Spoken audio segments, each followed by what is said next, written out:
Oh, down! A good heart, Amara. A good heart is worth more than any fortune. But his family will never accept me, Dad. They already think I'm not good enough. A mechanic's daughter, marrying into the Sterling family? That will never happen. Be careful, Mr. Sterling. Some names carry money. Others carry truth. Richard Sterling had spent 40 years making sure no one in that boardroom ever saw him afraid. That streak ended on a Tuesday afternoon in November. The second an old, work-worn boot crossed the threshold of the 40th floor, and every lawyer in that room forgot how to breathe. Rain moved sideways against the glass wall of the Sterling Tower boardroom, 40 floors above an Atlanta that had gone the color of wet concrete. Inside, the air was dry and cold and smelled faintly of coffee no one had touched in an hour. Richard Sterling stood at the head of a long table made from a single slab of imported walnut, a pen in his right hand, a stack of papers in front of him thick enough to end a marriage. His son's name was already half-signed at the bottom of the last page, the letters trailing off where the pen had stopped, as if some part of Malcolm Sterling had tried to fight his own hand and lost. Richard was mid-sentence when it happened, laying out for the 6 attorneys seated around that table exactly how quietly and how quickly this needed to be finalized before the shareholder vote. He never got to finish the sentence. The double doors at the far end of the room opened without a knock, without an assistant announcing anyone. Without the small courtesy every person in that building had been trained since their first week to observe. An older black man walked in wearing a canvas work jacket, jeans softened from years of washing, and boots that were clean but clearly worked in, the kind of boots that had stood on concrete floors for decades. He didn't rush. He didn't apologize for the interruption. He walked the length of that boardroom the way a man walks into a house he already owns. Every attorney at that table went still, the particular stillness of people who sense a shift in a room before they understand its cause. Richard's pen stopped moving mid-letter, hovering an inch above the paper, and for one long moment the only sound was the rain against 40 floors of glass. Whatever color usually lived in Richard Sterling's face left it entirely. He knew this man. That much was written plainly across features that had spent a lifetime learning to reveal nothing. The question was not who this stranger was. The question, the one that would take the rest of this story to answer, was what a mechanic from the east side of Atlanta could possibly have to do with a $50 billion empire, and why the most powerful man in that room looked, for the first time in living memory, like he was the one about to be judged. Before we dive deeper, let us know in the comments where you're watching from. We'd love to hear from you, and don't forget to hit that subscribe button so you never miss any of our upcoming videos. To understand what brought that man through those doors, and why Richard Sterling's hand shook for the first time in 35 years, we have to go back 6 months, to a version of this story where nobody yet knew how it would end. Amara Whitfield stood at the front of a third-grade classroom in a school on the wrong side of a city that measured worth in zip codes, watching a boy named Tyler stare at the floor while she counted out exact change for his field trip permission slip from her own wallet. She didn't make him say he couldn't afford it. She never did. Construction paper turkeys were taped along the windows because Thanksgiving was 2 weeks out, and outside those windows the Atlanta afternoon had gone gold the way it does right before the light starts to fail. Amara had $11 left in her checking account until Friday, and a class full of children who trusted her more than they trusted most adults in their lives, and by every measure that mattered to her, that was a rich life. That evening she drove to the garage her father had run for as long as she could remember, a squat brick building with a hand-painted sign that read Whitfield Auto and Machine. The paint faded from 20 summers of sun. She found him the way she always did, half swallowed under the chassis of somebody's Buick, a single work light throwing long shadows across the concrete. Julius Whitfield had a rule about eating standing up because he claimed sitting down made a man lazy, and Amara had stopped fighting him on it years ago. She brought him a plate of food from the diner down the street and told him, between bites he took without ever putting down his wrench, that Malcolm was coming to dinner Friday. and that he was serious about her in a way she hadn't let herself believe until recently. For half a second, Julius's hands went still over the engine block. It wasn't dramatic. Anyone who didn't know him the way his daughter did would have missed it entirely. But Amara had spent 29 years reading her father's silences the way other people read facial expressions, and she filed this one away without fully understanding it. He asked, carefully, what the young man's last name was. She told him, Sterling. Julius nodded once, said something about hoping he treated her right, and went back to the engine. And if his jaw had tightened just slightly at the sound of that name, he made sure his daughter never saw it. Friday came with a Georgia evening warm enough to eat on the small back porch of Amara's apartment. String lights her father had hung for her birthday 2 years earlier, still glowing faintly against the dark. Malcolm Sterling arrived in a suit that cost more than her monthly rent, and an expression that had nothing to do with money at all. Nervous in the honest way a person gets when the thing they want most is sitting 3 feet away and entirely out of their control. He complimented the food twice, spilled his water once, and somewhere between the second glass of wine and the quiet after it, he got down on one knee on a porch that had never held anything more expensive than a folding chair. The ring he pulled out wasn't a Sterling family heirloom. It had belonged to his grandmother, a woman Malcolm barely remembered, chosen deliberately because he already knew exactly what his father would say if a piece of Sterling jewelry ended up on the hand of a public school teacher from the wrong part of town. Amara said yes before he finished the question, laughing and crying in the same breath, and for a moment neither of them thought about anyone else in the world. Julius watched from just inside the screen door, having driven over uninvited that night on instinct alone, and the look on his face as he watched his only daughter get engaged to a Sterling was pride, unmistakably, but underneath it sat something heavier, something that looked almost like fear, and he never let either of them see it. The road into Buckhead told its own story before anyone said a word. Amara watched the neighborhoods change through the passenger window, one modest brick house giving way to the next until modest gave way to gated, and gated gave way to a driveway longer than the block she'd grown up on. Malcolm reached over and took her hand without being asked, a small gesture that meant more than either of them said out loud. The Sterling estate rose up at the end of that driveway, like something built to be looked at from a distance rather than lived in up close. All glass and white stone and manicured hedges trimmed with a precision that made Amara's own careful life feel, for one uncharitable second, small. She squeezed Malcolm's hand back and reminded herself she had nothing to prove to a house. Richard met them at the door himself, which Malcolm would later admit was unusual, and shook Amara's hand with a grip that was perfectly correct and entirely cold. His eyes moved over her in the time it took to say hello, taking in the dress she'd bought 2 years ago for a cousin's wedding, the car keys in her hand attached to a ring with no luxury badge on it, cataloging her the way a man catalogs an expense he hasn't approved yet. Diane Sterling arrived a step behind him, warmer by a wide margin, pulling Amara into a hug that felt almost like an apology for something Amara couldn't yet name. If Diane's warmth was compensating for her husband's chill, neither woman said so, but Amara noticed the difference and filed it away the same careful way her father filed things. Dinner was served in a room with a table long enough to seat 14, though only 4 sat down to eat. Richard asked his questions between courses, each one polite on its surface and pointed underneath. Where did she go to school? What did her father do for work? How had her family built what they had? Amara answered every question honestly and without a flicker of shame. State school. Her father fixed cars for a living. They'd never had much money and had never needed much to be happy. She said it the way a person says something true and unremarkable, because to her, it was both of those things.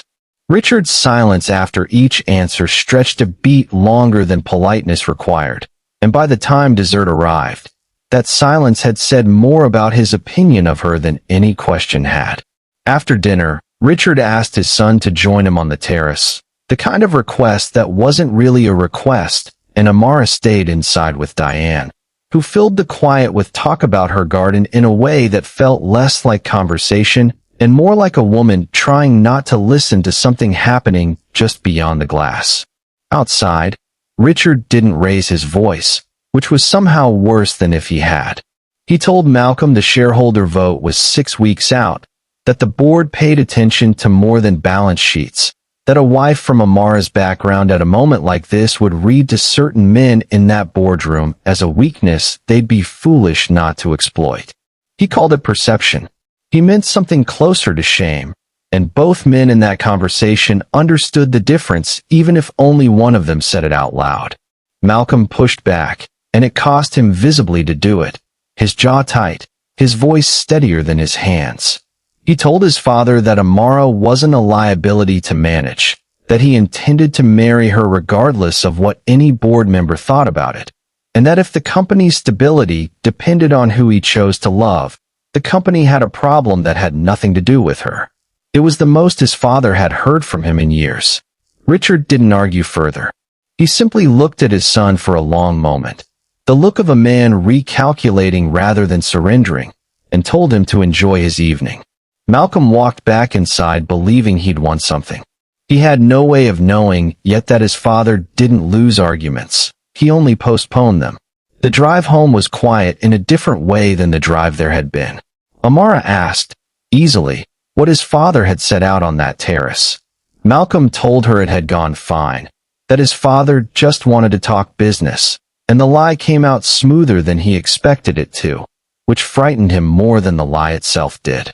It wasn't a large deception, not yet, but it was the first time in their relationship he'd chosen his father's comfort over his fiancée's truth, and some part of him understood exactly what that choice would cost him later, even if he couldn't have said. What Malcolm didn't tell her, because he genuinely didn't understand its weight himself, was one detail his father had mentioned almost as an aside, that the timing of the wedding needed to be handled carefully around that same shareholder vote. Amara let the subject drop and reached over to turn up the radio, and neither of them noticed how much Richard Sterling had already started arranging around a wedding he had no intention of accepting gracefully. Richard, for his part, did not let the matter rest with one terrace conversation. Within days he'd asked his longtime attorney, Wesley Finch, to quietly look into Amara's background, her employment file, her father's business license, their finances, all of it framed to Wesley as due diligence, the kind of protection any responsible family would want before a wedding. Wesley found nothing that could be used against her, because there was nothing there to find, just a schoolteacher's modest salary and a mechanic's modest business, entirely unremarkable. But the digging itself was the violation, done without Amara's knowledge and without Malcolm's approval, and it told Wesley something about how far Richard was willing to go before this was over.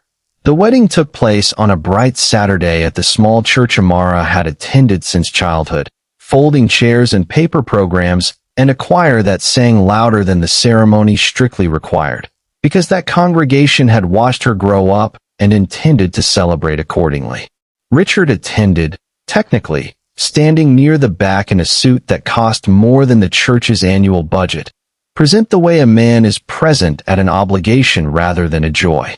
Near the gift table during the reception, he found a moment alone with Amara and pressed a folded check into her hand, an amount large enough to buy the kind of silence he was used to buying, along with a suggestion, delivered quietly and without cruelty in his tone though not without it in his meaning, that she consider walking away now before she embarrassed herself trying to keep pace with a life that was never built for her. Amara didn't take the check, and she didn't raise her voice either, though every part of her wanted to. She told him, evenly, that she hadn't married his son for his money and had no interest in taking his money to leave him, and that whatever Richard thought her worth was, it had nothing to do with the number on that piece of paper. Richard's expression didn't change at all, which was its own kind of answer, and he folded the check back into his jacket pocket without another word. He walked away from that gift table having learned something about her that troubled him more than if she'd simply taken the money, because a woman who couldn't be bought was a great deal harder to remove. That night, back at the estate, Diane found her husband standing alone in his study with a drink he hadn't touched and asked him, carefully, what he intended to do now that his money hadn't worked. Richard told her, in a tone flat enough to end the conversation, that he'd dealt with people who tried to take what belonged to him before, and that he knew exactly how that kind of thing ended.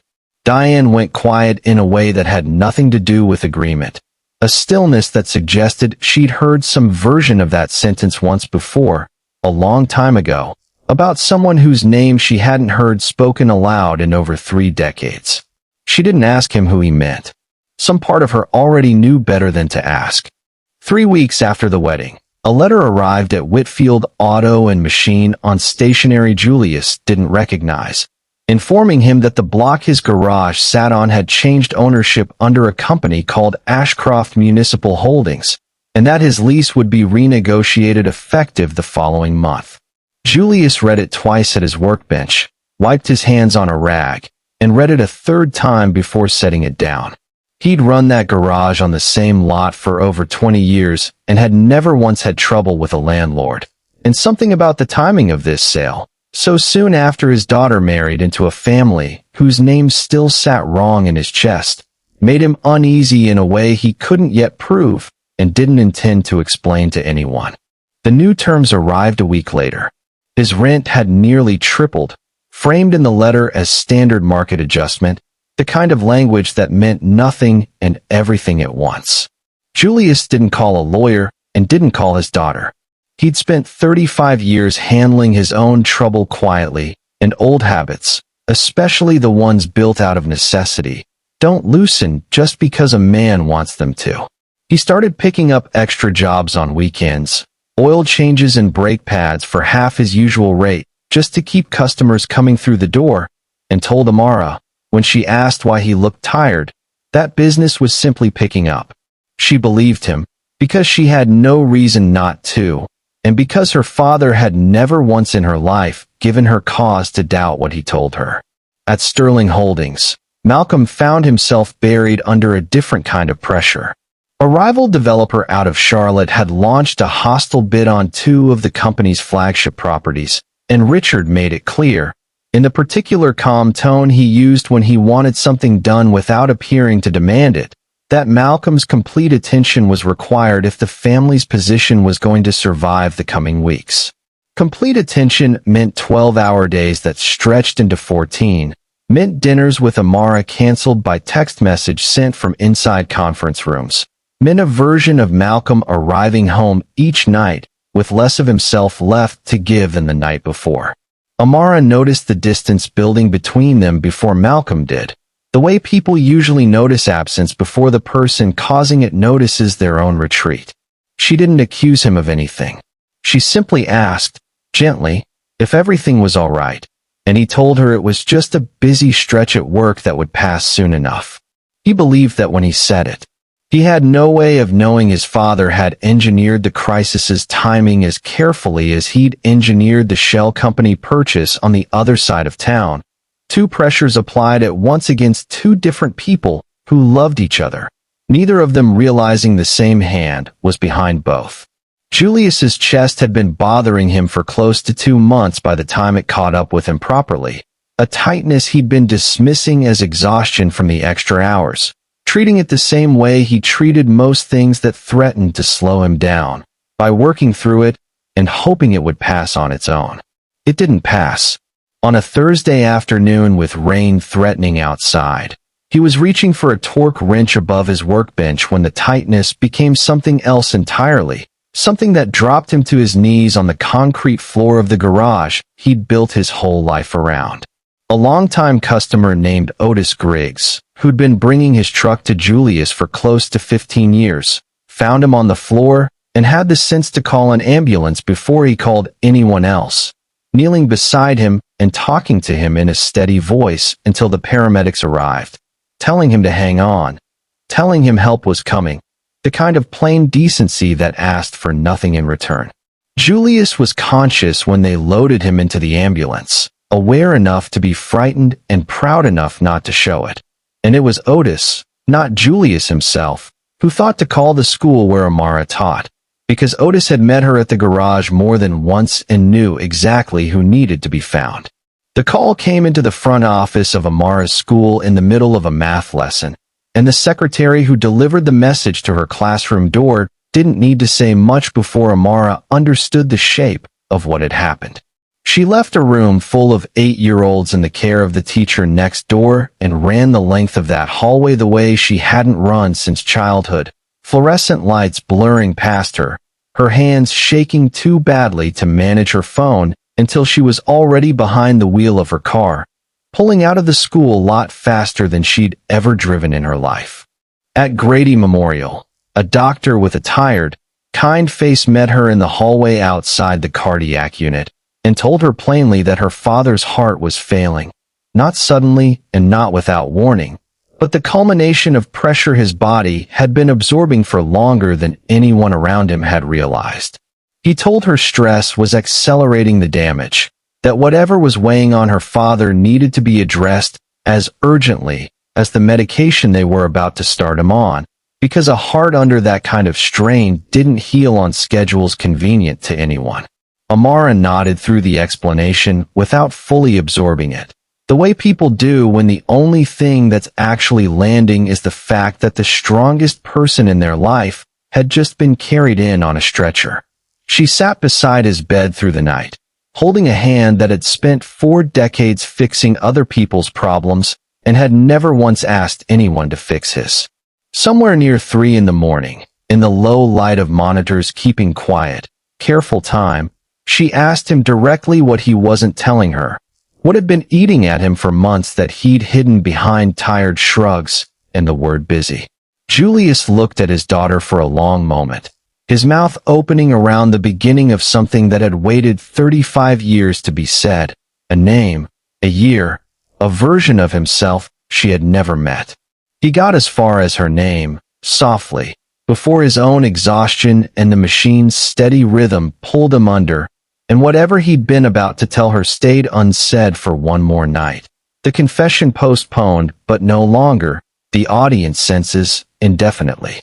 Malcolm arrived at the hospital just after 5 that morning, having finally seen Amara's missed calls buried under a night of emergency board messages, and the guilt on his face when he walked into that room was the first honest thing he'd shown her in weeks. He didn't offer excuses. He simply took the seat beside her, took her hand the way she'd been holding her father's all night, and told her he wasn't leaving again, not this week, not for his father, not for the company, not for anything. It was a promise he meant completely in that moment. Neither of them yet knew how expensive that promise was about to become, or how soon Richard Sterling would ask his son to choose between keeping it and keeping everything else he'd ever been given. Richard summoned Amara to his office at Sterling Holdings the following week, alone, no assistant present, no Malcolm informed of the meeting at all. She sat across from him in a chair positioned lower than his by design, a detail she noticed and refused to react to. He didn't waste time on pleasantries this time.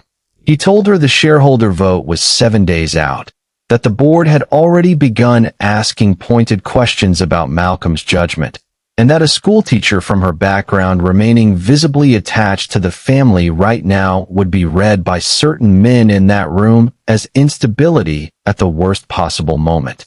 He framed it, carefully, as concern for his son rather than contempt for her, a distinction Amara was too sharp to miss even as it worked on her anyway. If she truly loved Malcolm, Richard said, she would understand that stepping back for a few months, quietly, without drama, without explanation to anyone, was the kindest thing she could do for a man whose entire future was balanced on a vote he couldn't afford to lose. He never once raised his voice. He didn't need to.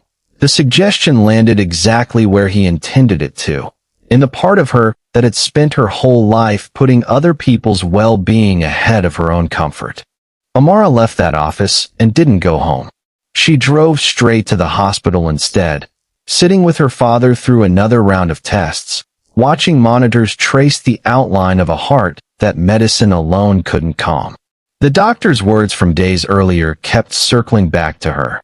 That stress was the thing accelerating his decline, and she began quietly building an equation in her mind that had only one answer: her marriage as the variable, making everyone she loved worse off at once. She didn't share any of this with Malcolm.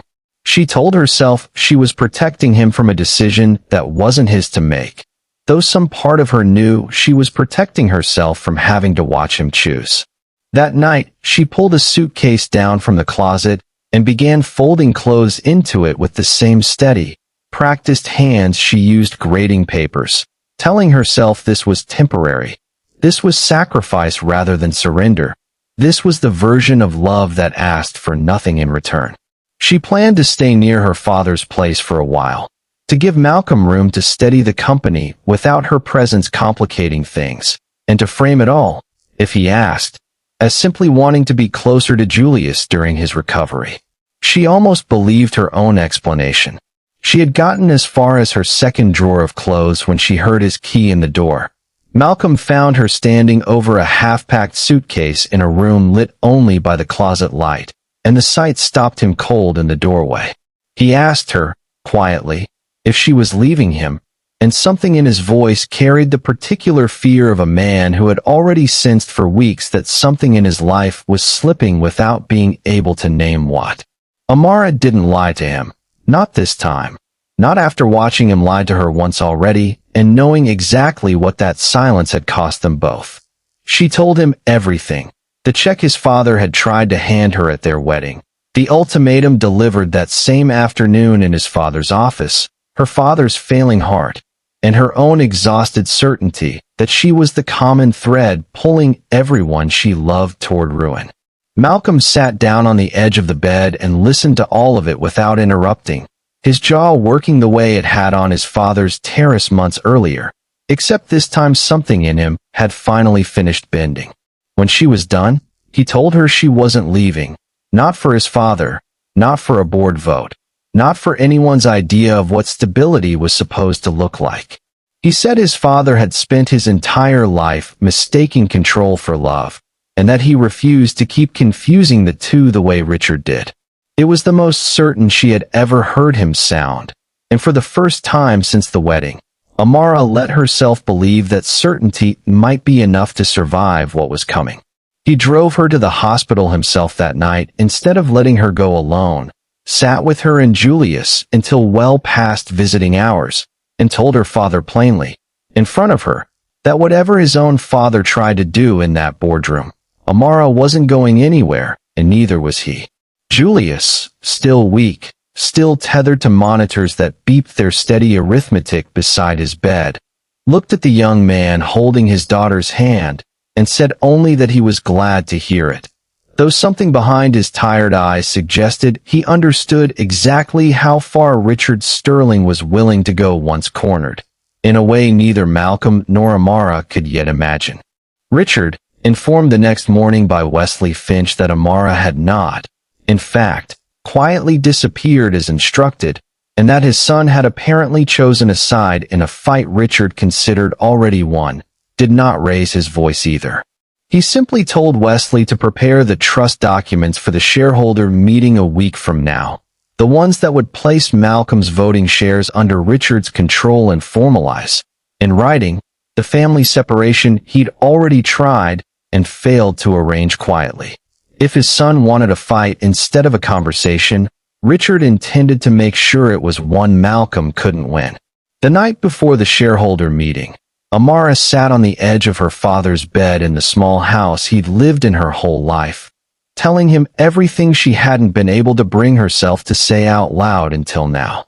She told him about the trust documents, about the clause buried inside them requiring a formal separation, about Richard's calm insistence that this was simply how business was done at a certain level. She hadn't meant to unload all of it on a man barely 2 weeks removed from a heart attack, but the words came anyway, the way they do when a person has been carrying something too long alone. Julius listened without interrupting, propped against 2 pillows, his color better than it had been at the hospital, but his hands still slower than they used to be. When she finished, he asked her a handful of questions that struck her, faintly, as more specific than a mechanic would think to ask: how the voting shares were structured, whether the board required unanimous consent for a trust transfer of that size, who besides Richard controlled proxy votes. Amara answered what she knew and didn't think much of the asking, too exhausted to notice what a woman less tired might have caught.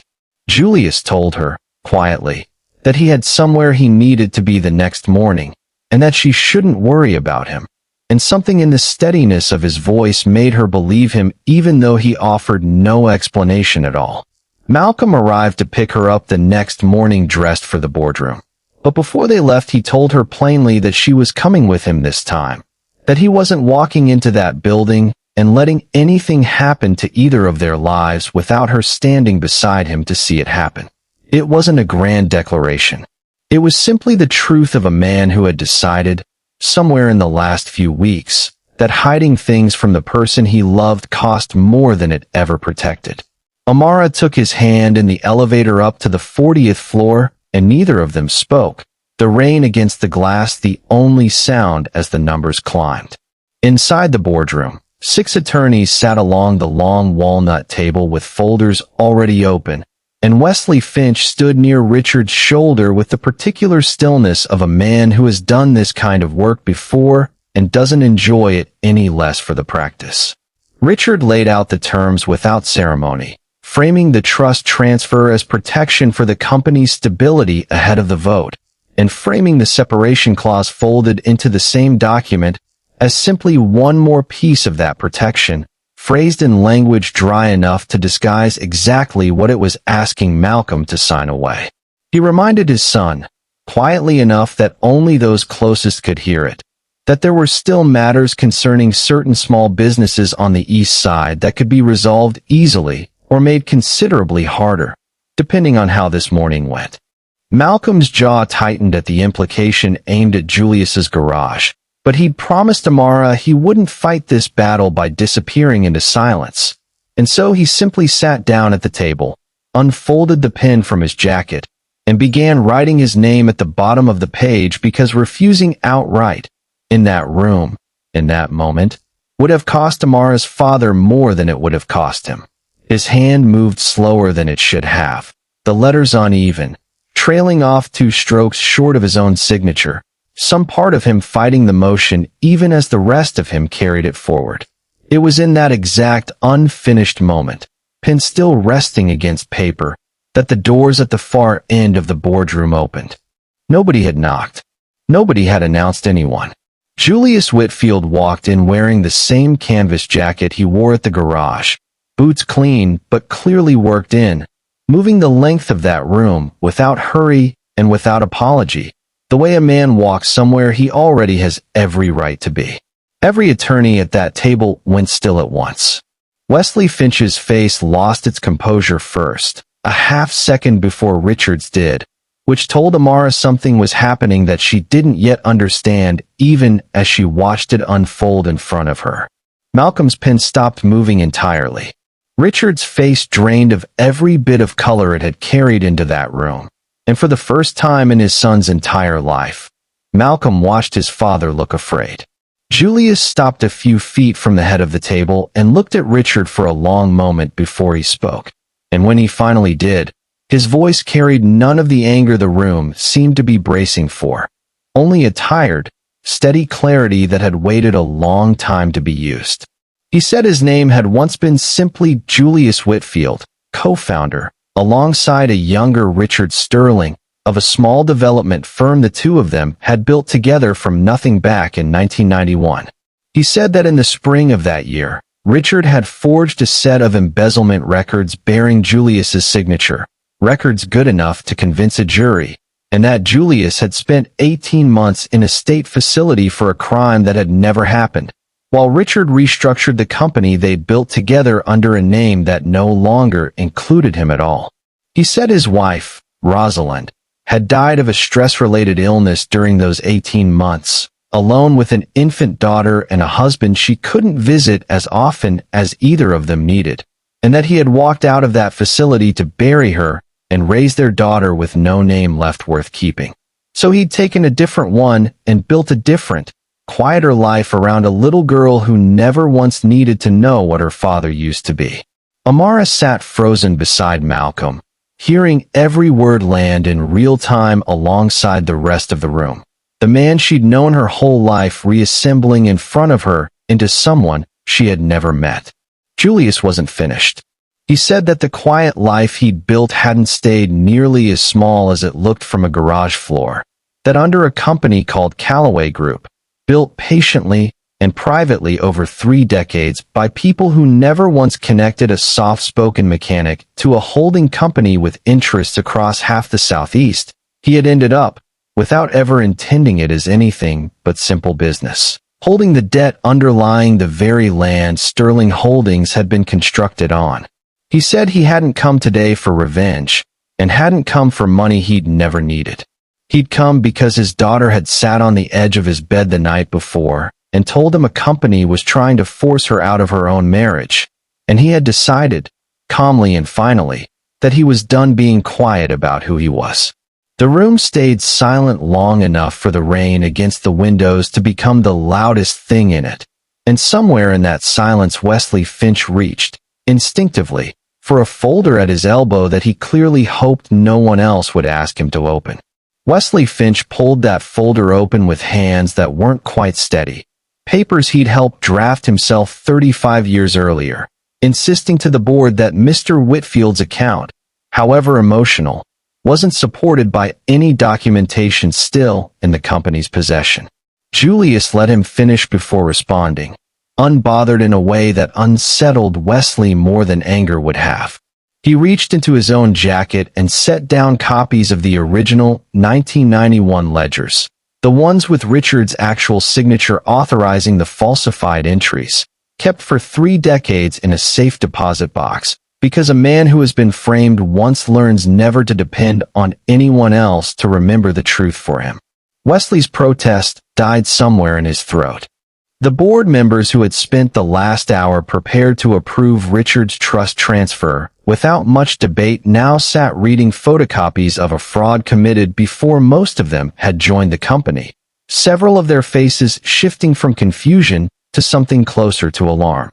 One board member, an older woman named Patricia Odom who had sat on that board for over a decade, asked Richard directly, in front of everyone, whether the allegations were true. Richard didn't answer immediately. He stood at the head of that table where he'd spent 40 years being the only person in any room who controlled the outcome, and for the first time in his adult life, he understood there was no version of controlling this one. What happened next surprised nearly everyone present, including, in some private corner of himself, Richard. He didn't reach for a lawyer's language or a denial dressed up as clarification. He said, quietly, that it was true. All of it, the forged records, the 18 months that took Julius's freedom and eventually his wife. The company built on the back of a betrayal he'd spent 35 years making sure no one uncovered. He said he'd told himself for decades that ambition justified it, that Julius would have found some other way to land on his feet, a story convenient enough to let him sleep at night until a woman with nothing to her name married his son, and he saw, for the first time, exactly what kind of man that story had made him. Malcolm sat frozen beside Amara through his father's admission, watching a version of Richard Sterling he had never once been permitted to see, a man without a strategy, simply telling the truth because there was finally nothing left to protect by lying. Amara reached for her father's hand without looking away from Richard, needing to touch something solid while the ground under this entire family rearranged itself in real time. Julius didn't gloat, didn't raise his voice, didn't ask the board to do anything punitive on his behalf. He said he hadn't come for Richard's ruin, and that revenge had never once tempted him in 35 years, mostly because raising his daughter, while had always felt like the better use of his time. He asked for 2 things only: full public restitution, structured however the board's lawyers determined was fair, to make right what had been taken from the company he'd co-founded and never been credited for. And Richard's word, given in that room, in front of his own son and the woman who'd married him, that he would never again mistake a person's worth for the size of what sat in their bank account. Richard gave it, and something in the way he said it, stripped of performance for once, made even the board members who'd known him for decades believe he meant it. Diane had been sitting quietly near the back of the room through the entire reveal, and it was only after Richard's confession that she spoke, her voice smaller than Amara had ever heard it. She said she'd suspected, years ago, that something had happened to the man who used to be her husband's partner, that she'd once quietly tried to track down a Julius Whitfield through an old company directory, only to find every trail conveniently cold, and that she'd never pushed harder because some part of her had been afraid of exactly what she might find. It wasn't a large confession next to Richard's, but it told Amara something important, that she had never been quite as alone in that family as Richard had spent a year trying to make her feel. The meeting ended without a vote on the trust documents at all. Malcolm's half-signed name left permanently unfinished on a page that would be shredded before the day was out. Richard walked out of that boardroom for the first time in his career without anyone holding the door for him, and nobody in that room, least of all his son, tried to stop him or follow. 3 months passed before Richard Sterling showed up at Whitfield Auto and Machine unannounced, on a Saturday morning, wearing jeans and an old flannel shirt instead of the suits that had defined him for 4 decades. Julius was under a truck when the bell over the door rang, and when he slid out and saw who was standing there, he didn't look surprised, only tired in the particular way of a man who'd expected this visit sooner or later and had made his peace with either outcome. Richard didn't offer an apology dressed up in new words. He simply asked if there was anything he could help with, not as chairman to mechanic, but as one aging man finally willing to be honest with another. Julius considered him for a moment, then handed him a wrench without a word and nodded toward the open hood, and Richard Sterling, who hadn't done manual labor since he was younger than his own son, rolled up his sleeves and got to work beside a man he'd once helped destroy. They didn't talk much that morning. What passed between them wasn't the kind of thing conversation could easily carry anyway. 35 years of consequence compressed into the shared, ordinary rhythm of 2 men working on an engine, and by the time the job was finished, something had shifted between them that no boardroom confession could have managed alone. The restitution moved forward in the following weeks exactly as promised, structured by lawyers on both sides into a settlement that formally recognized Julius as co-founder of the company that had grown, without him, into Sterling Holdings, along with terms neither man discussed publicly beyond the fact that the matter had been resolved with dignity intact for everyone involved. Wesley Finch didn't survive the fallout professionally, quietly departing the firm within the month, though Julius, true to his word, pursued nothing further than the truth already sitting in the board's records. Some debts, he told Amara once, settle themselves without anyone needing to collect them by force. On a Sunday evening not long after, the whole family gathered around a table for the first time in a house that belonged to Amara and Malcolm rather than to Richard, a modest dining room with mismatched chairs and a tablecloth Amara had owned since her first apartment. Julius said grace before the meal, the way he always had, and Richard, seated across from him, bowed his head along with everyone else instead of checking his watch the way he once might have. It was a small gesture, but Amara caught Diane's eye across the table and saw the same quiet relief reflected back at her. Partway through dinner, Amara set down her fork and told the table she was pregnant, and the room that had once made her feel too small to belong in it erupted into a kind of joy that had nothing to do with money or company shares or any of the things Richard had once measured her worth by. Malcolm reached for her hand under the table the same way he had in that elevator months earlier, and Julius, watching his daughter across a table full of people who finally saw her the way he always had, allowed himself, for the first time in 35 years, to look entirely at peace.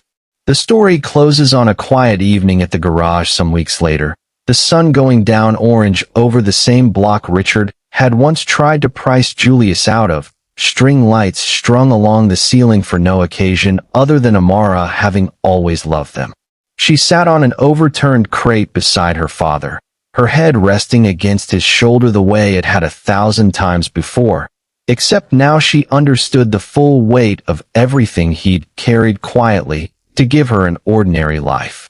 He didn't say much, just rested his hand over hers the way he always had, and somewhere behind them a radio played low static and old soul music into the evening air. The richest man in this story, it turns out, was never the one with the tower and the boardroom and the $50 billion behind his name. He was the one who chose his daughter over his own name for 35 years, and never once made her carry the cost of that choice, content instead to let her believe, right up until the day everything came to light, that her father was simply a good man who fixed cars for a living. In the end, that turned out to be true after all. It just wasn't the whole truth, and it never needed to be, until the day it finally was.